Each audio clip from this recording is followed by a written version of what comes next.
युधिष्ठिर के कहने पर भगवान श्री कृष्ण ने यह कथा सुनाई थी। श्री कृष्ण कहने लगे, हे राजन, इस एकादशी का नाम जया एकादशी है। इसका व्रत करने से मनुष्य ब्रह्म इत्यादि पापों से मोक्ष प्राप्त करता है तथा इसके प्रभाव से भूत पिशाच आदि योनियों से मुक्त हो जाता है।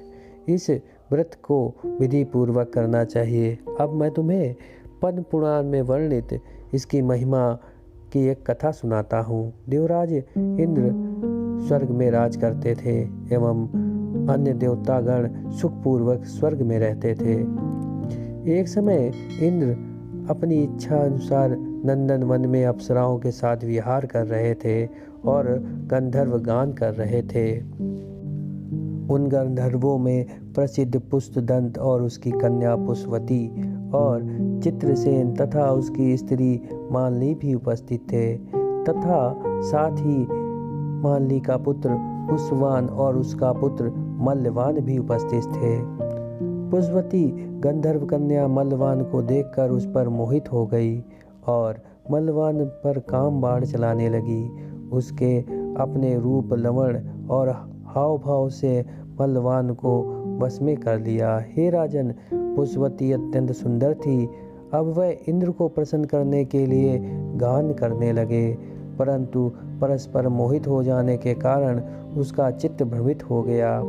ठीक प्रकार से गाना तथा स्वर ताल ठीक न होने से इंद्र उनके प्रेम को समझ गया और इससे अपना अपमान समझ कर इंद्र ने शाप दे दिया। इंद्र ने कहा, हे मूर्खों, तुमने मेरी आज्ञा का उल्लंघन किया है, इसलिए तुम्हारा धिक्कार है। अब तुम दोनों स्त्री पुरुष के रूप में मृत्युलोक में जाकर पिशाच रूप धारण करो और अपने कर्म का फल भोगो। इंद्र का ऐसा श्राप सुनकर वे अत्यंत दुखी हुए और हिमालय पर्वत पर दुखपूर्वक अपना जीवन व्यतीत करने लगे।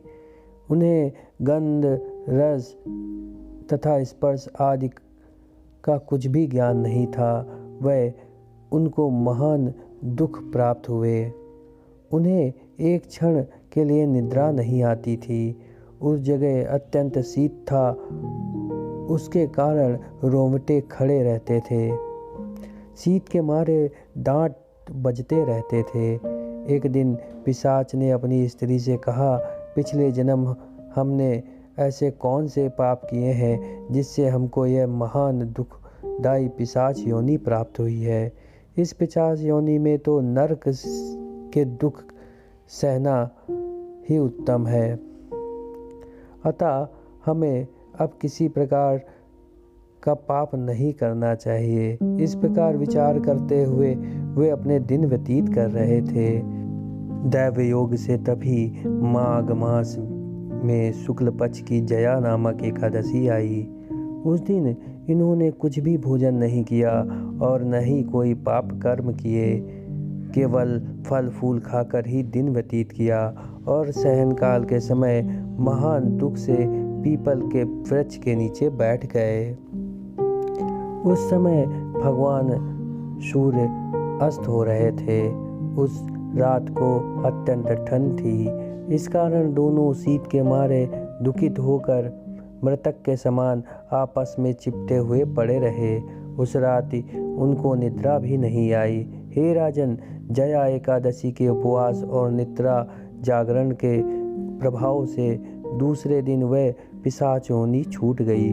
अत्यंत सुंदर गंधर्व और अप्सरा की देह धारण कर वह वस्त्र से अलंकृत होकर स्वर्गलोक की ओर प्रस्थान करने लगे। उस समय आकाश में देवता उनकी स्तुति करते हुए पुष्प वर्षा करने लगे। स्वर्गलोक में जाकर दोनों ने देवराज इंद्र को प्रणाम किया। इंद्र को उनके इस रूप को देखकर अत्यंत आश्चर्य हुआ और पूछने लगे कि तुमने पिशाच योनि से किस प्रकार छुटकारा पाया है, तो सब बतलाओ। मल्लवान बोले, हे देवराज, भगवान विष्णु की कृपा से और जया एकादशी की व्रत के प्रभाव से हमारी यह योनि छूट गई है। अब इंद्र बोले, हे मल्लवान, भगवान की कृपा और एकादशी व्रत करने से ना केवल तुम्हारी पिशाच योनि छूट गई, वरन हम लोगों के लिए वंदनीय हो गए हो, क्योंकि विष्णु और शिव के भक्त हम लोगों के लिए वंदनीय हैं। अतः आप धन्य हो, आप और आपकी पुष्पवती साथ जाकर विहार करो। श्री कृष्ण कहने लगे, हे राजा युधिष्ठिर, इस जया एकादशी का व्रत करने से बुरी योनि छूट जाती है। जिस मनुष्य ने इस एकादशी का व्रत किया है, उसने मानो यज्ञ, जप, दान आदि कर लिया है।